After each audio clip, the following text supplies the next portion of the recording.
Writing a college essay and conquering the day. I am, as always, your host, Christopher Paul Dugdale, MEDMA. We are in Dallas College in these United States, and let's see the different steps so that we can write a successful essay.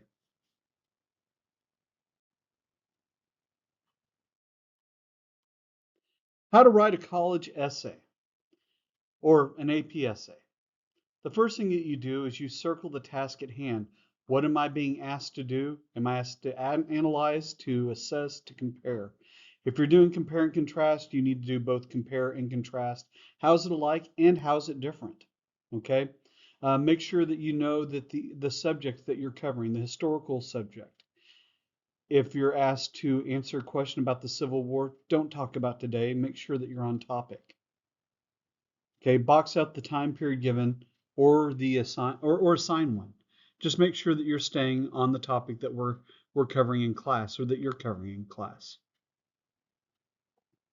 Break down the question. What are the different parts of the question? Is this a multi-part question that you're having to answer, or is it a simple question? Don't add extra steps to it that you don't need to put in there. Brainstorm all the information in order to answer the prompt in full. Look at what you can support. Try not to argue something that you cannot support, because making an argument without any support is going to make a bad argument. Okay, you want to win the argument, you want to get full credit for it. Okay, double check that your thesis answers all the parts of the prompt that you diagrammed before you got started. Maybe take 3 to 4 minutes just to pre-write before you get started. Don't just try and write with no plan in mind, because your essay is not going to be as good as it could be. So this is what I look for in my essays. Okay, these are my 5 points. I grade on a scale of 1 to 5. Okay, with your thesis, does it fully answer the question? Does it only answer one part of it? Are you trying to do it, or are you just restating the question? If you are stumped, at the very least, restate the question. Give me something so I can give you some points.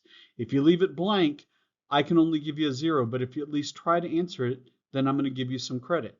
Okay, now on the topic, make sure that you're actually on the topic of the question. If I'm asking you a question about colonization, okay, make sure that you're not talking about the current election, or make sure you're not talking about some other subject. Make sure that you're on the topic of what we're discussing. Okay, so the better you discuss it, the more in depth you discuss it, the more points I have to give you. Okay, but make sure that you're at least talking on the topic. And if you get the questions in advance, ask me what it means if you're confused about something about it. Okay, so if you see the wording of it and looks ambiguous, then just let me know and we can try and work through it. Okay, but do your best to answer it. Okay, analysis. Are you just putting facts out there? I mean, I'm going to talk about support here in a minute, and you need support for your argument, but there's a difference between just name dropping and actually using it to make an argument. Okay, like if I asked you to name, who are the most important superheroes, and why did they make that type of difference in the world or change in the world, and you just list the people and you don't list anything that they do. There's no analysis. There's no really using it. You're just kind of listing people that you've heard of. Okay. So make sure that whenever you put in your support, that you're actually using it and you're making an argument out of it. The last part is make sure it's organized. I'm always looking for 3 supporting paragraphs. Your opening paragraph, you'll have a brief introduction and a thesis, and then you'll have 3 supporting paragraphs. So you find your support, and then you make it part of your argument. So 4 paragraphs. I'm not looking for you to write a conclusion, because guess what? Your thesis is your conclusion. So you don't need to restate it unless you can restate it better. Other than that, I'm looking for your thesis paragraph and then 3 things to support your argument. The 8 commandments of writing/answering a history essay question. Okay, so number 1, put your thesis in your first paragraph and underline it. Make sure I know what your thesis is. Okay, if I can't find it, then I can't give you credit for it. And also, this makes sure that you look at your essay more than once, especially if you're going to underline it. Okay, uh, State your argument and what everything should be supporting your thesis. Okay? Just answer the question. 2, get to the point. Don't make sweeping generalizations. Most of the time this is timed and you only have about 30 minutes to answer it. So don't tell me it's the worst thing that's ever happened in the history of mankind. Just answer the question. Okay? 3, use factual evidence. Okay? You only can really make an argument if you have the evidence to support it. Okay? So evidence just gives me a reason to believe what you're trying to say. Don't use emotion. Emotion is not support. Okay? In life, sometimes you can win an argument or end an argument by yelling. Okay?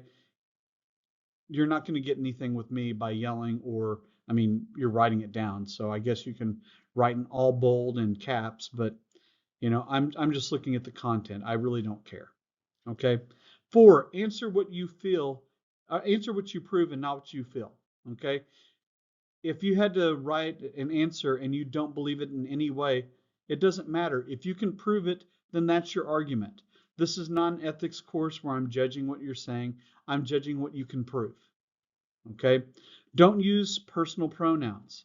Nothing's more confusing than reading a paper where someone cites he or they and never explain what it means. Don't use I in it. Don't use you like you're talking to me. You're writing an academic paper, not a post online or something in your blog. So try and avoid those whenever possible, because the more vague it is, the less credit I can give you. Don't ask rhetorical questions of me while you're answering this. Save yourself time and focus on what your topic is. Don't worry about trying to bring up a bigger or better question. Just answer what we have. 7, last but not least, don't use Grammarly or AI to write your paper or to correct your grammar. If it gets red flagged, I'm not going to give you credit. At best, you might be able to redo it, and at worst, you might be stuck with a 0. So please don't put me in that situation. Don't put yourself in there. I run it through an AI generator that checks for any type of AI on the paper and any type of plagiarism. So make sure you're writing your own paper and not going to someone else to do your dirty work. So here's an example of a way to write a thesis. I've just got 3 or 4 examples for you. I don't have an example of a 5, but I think you kind of get the idea. To what extent did Andrew Jackson's presidential policies reveal him to be a man of the people? Okay, we start off with this. Andrew Jackson was a great president. Is it kind of on topic? Not really, but I will give you at least something for at least going to this level. And by the way, this is a very, very low level. Now, what happens if you're stumped and the best you can do is just rephrasing the question? Well, I'll give you 2 out of 5 if you at least do that. So no one should get 1 point, but if you write down something, I'll give you something if it's kind of on task. But here I have Andrew Jackson's presidential policies revealed him to be a man of the people. Okay, you're answering it, but you're just stating what you just said. Okay, so I've got to give you a little something here. Okay. To get 3 points out of 5. Andrew Jackson's handling of the bank question proved him to be a man of the people. You're attempting to answer, you're kind of telling me part of the direction you're going, but remember, you really need 3 points for your argument. And also, by that statement, you're not kind of telling me how it proved him to be a man of the people or kind of where we're going there. Okay? To get 4 points here, I'm getting the 3 bullet points that are going to be in your support argument. Okay? Andrew Jackson's policies concerning the bank, Indian removal, and the spoil system proved him to be a man of the people. Okay, this kind of takes me through everything that you're trying to do here, so it doesn't kind of point me in the direction of your argument, but it'll at least give you 4 out of 5 points, and that'll be a great start for you. So I hope all of this helps you in writing your essay. Again, look through that. If you're always going to have 3 points in your argument, so make sure you have that whether you're writing your thesis or when you're putting together the body of your paragraphs. Everyone, good luck. Have a great day.